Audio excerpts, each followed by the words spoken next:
Here we are again. Here we are again. Same old it again. Walking down the avenue. 6 more weeks and we'll be through. I'll be glad and so will you.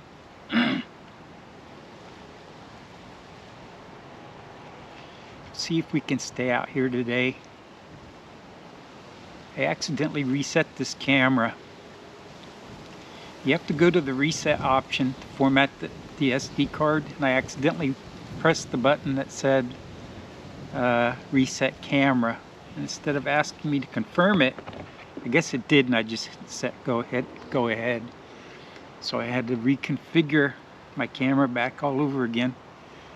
1080p, 60 frames per second, linear plus, standard frame rate, or standard, what's it called?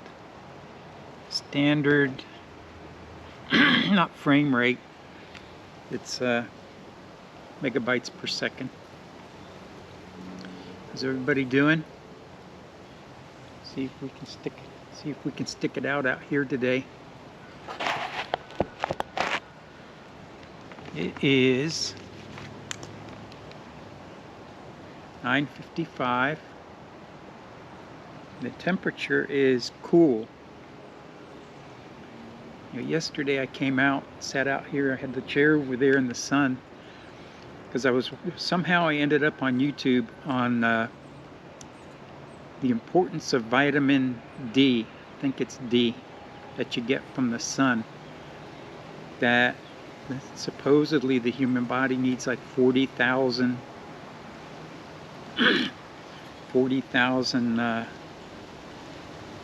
whatever milligrams a day, and in our tablets we only get 400. So they said you can get most of your vitamin D by just coming out into the sun. How the heck can you get vitamins from in the sun? That's beyond me, right? It is windy. We've already had the high for the day. It's 65 degrees. The temperature will be going down.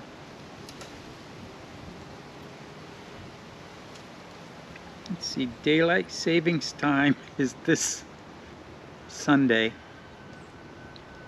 So Sunday at 2 a.m. the time turns to 1 a.m. So that means I'll be getting up Sunday at midnight. I get up at 1:30, it'll really be 12:30. It's gonna take some getting used to, isn't it? First day, payday for the city. It's a Wednesday. Does it not feel like a Wednesday? The good thing about the cold weather is it makes you get into the holiday spirit, right? It makes you feel like Thanksgiving's on the way. And it is. Thanksgiving's coming. Now let's talk about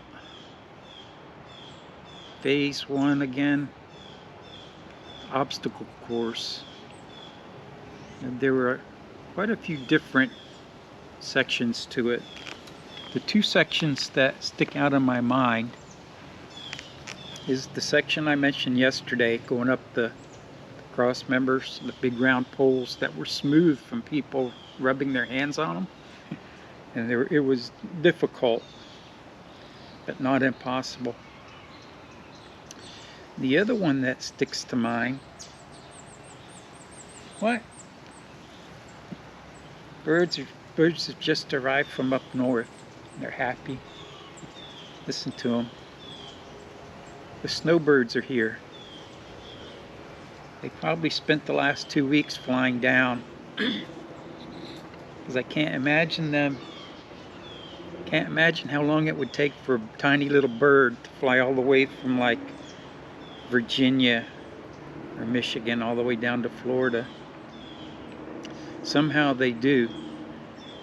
God sees the birds, gets with them somehow.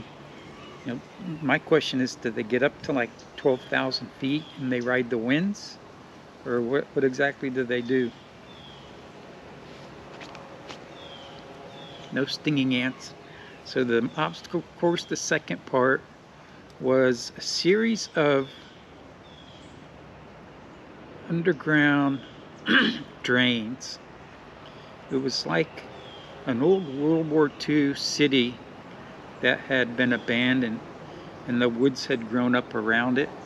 So you'd walk through the woods and there would be like a manhole with a lid on it. And a couple 100 feet away there would be a grate, like a drainage grate, kind of like you see on the road. And then another manhole. These manholes were all over, and it's like they look so strange about why they were out there.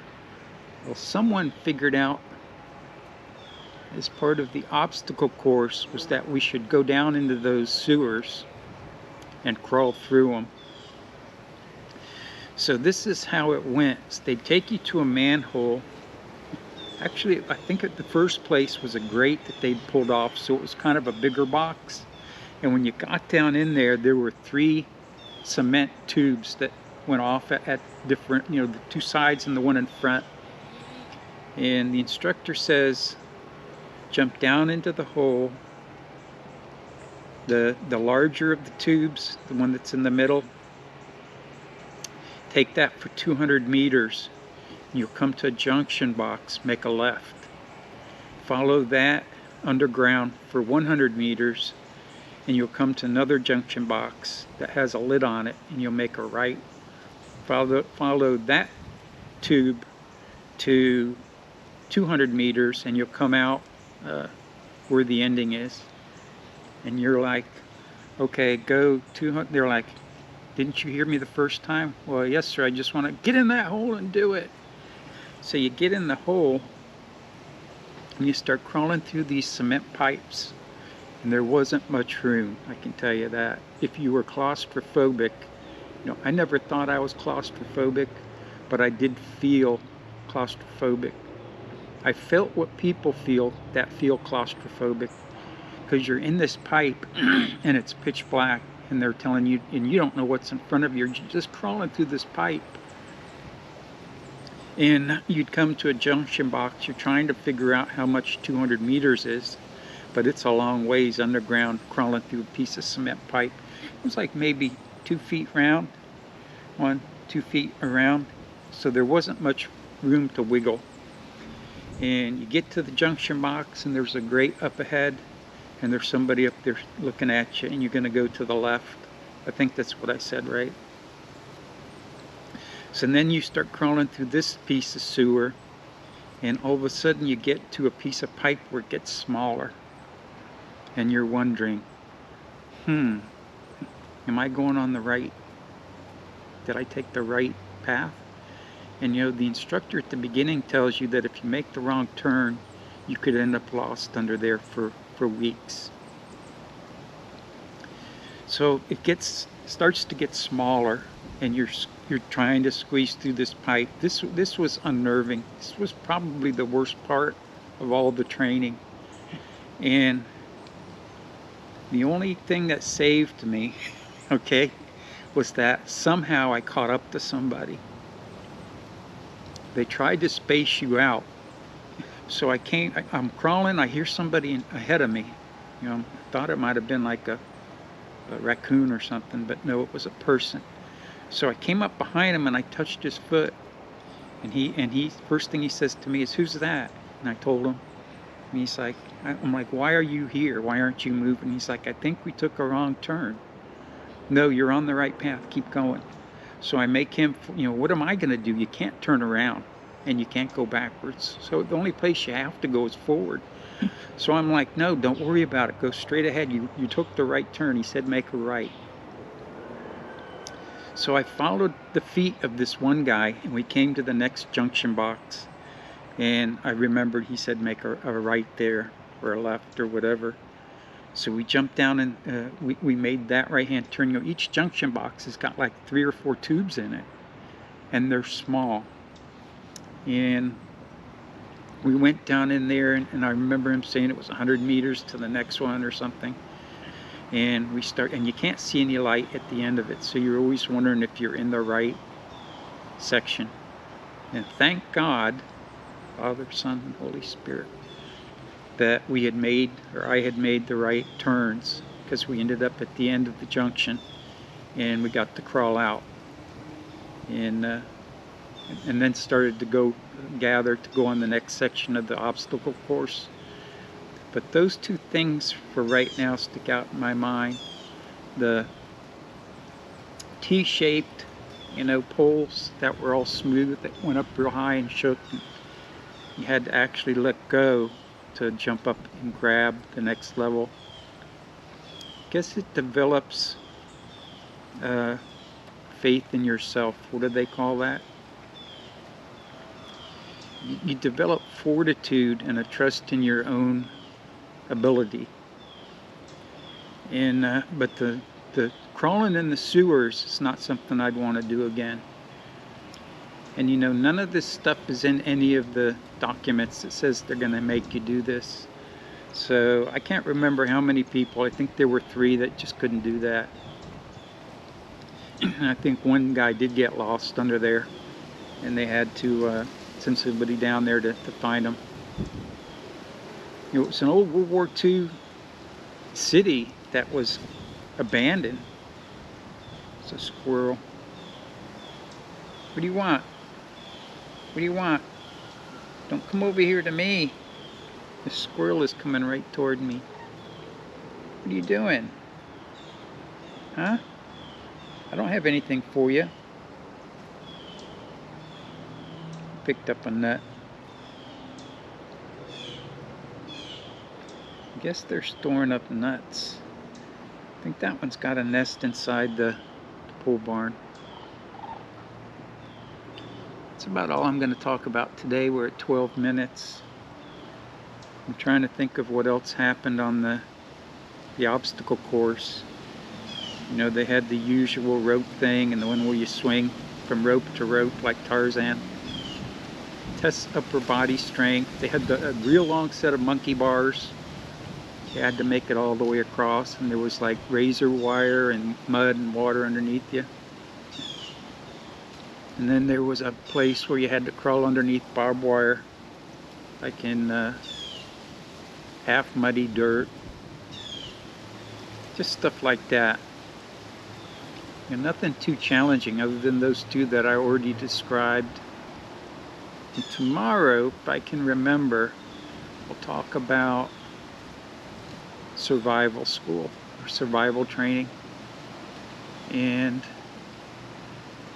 I'm not sure if it was there. I think it might have been in phase 3 that we did SEER training, which is survival, evasion, escape, or survival, escape, evasion, and rescue.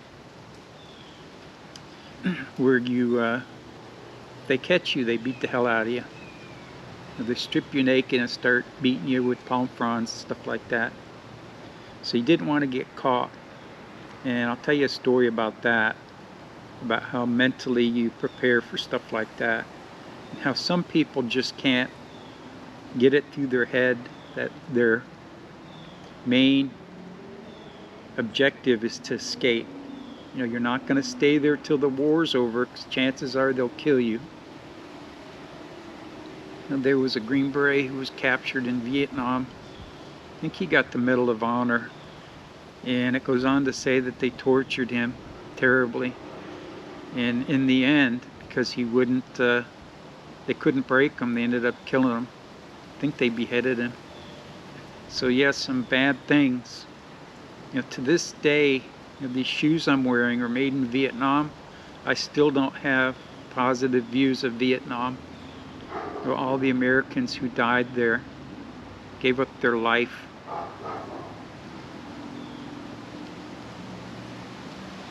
So I think that's going to be it today. Maybe tomorrow I'll be out in the sun over there.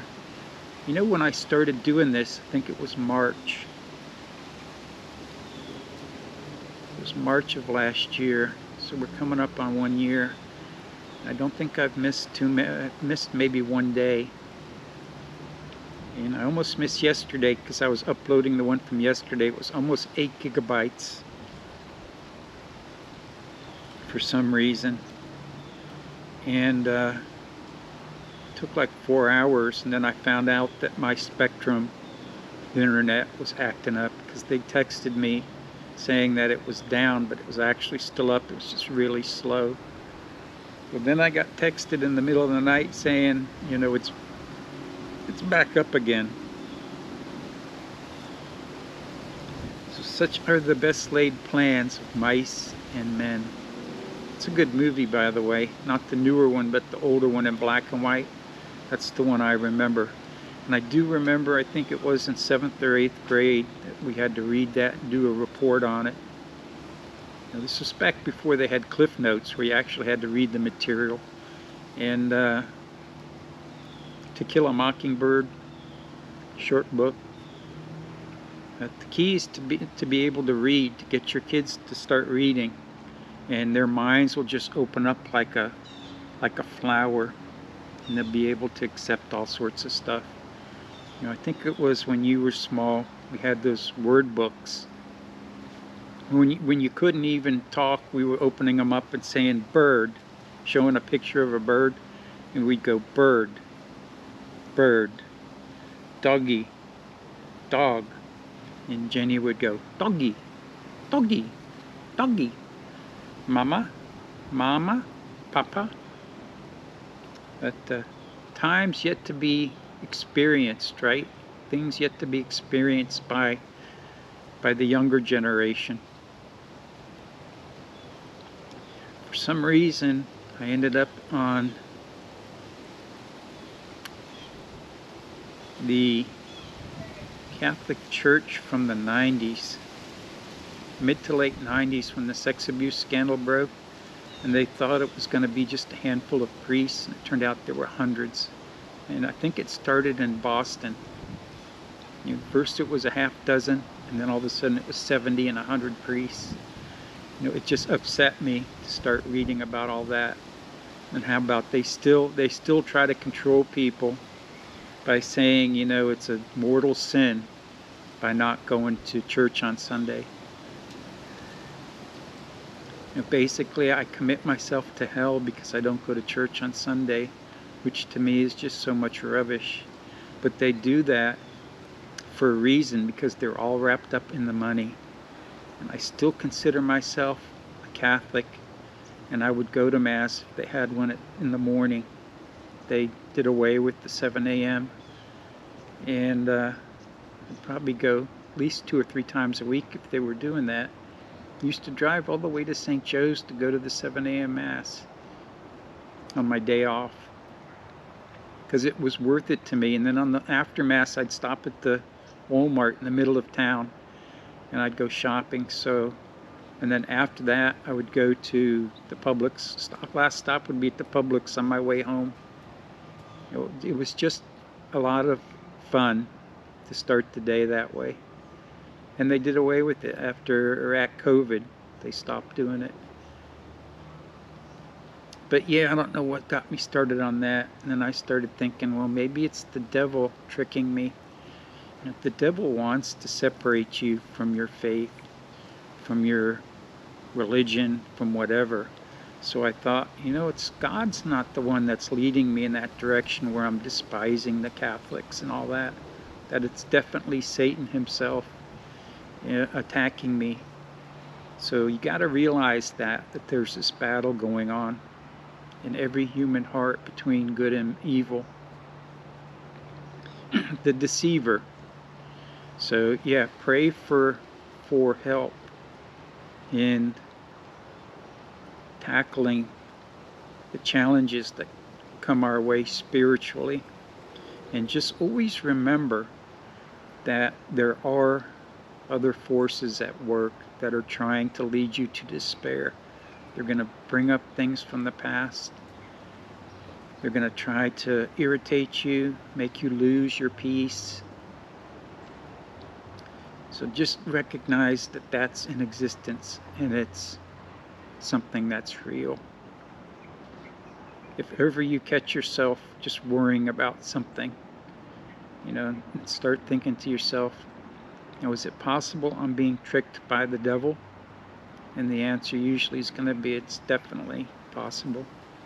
You know, anything that doesn't bring you peace and bring people together is something that tears people apart and makes you in a state of unrest.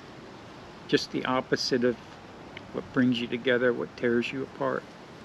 You know, I always used to say it's God that brings people together at marriage, and it's the devil that breaks people apart. You know, firsthand I can tell you, I love you guys. Remember that. God loves you. I love you. Together and forever we always will. And time and eternity. Hope this is coming out. It says it's recording. Hopefully the audio's working right. I love you guys. If weather's really going to be cold tonight and tomorrow, I know for you guys further up north, it's really going to even be more chilly. If it wasn't for the wind, it'd be perfect. The wind makes it feel more cold, but never forget that I love you. Okay? Don't forget it. And I'll see you tomorrow.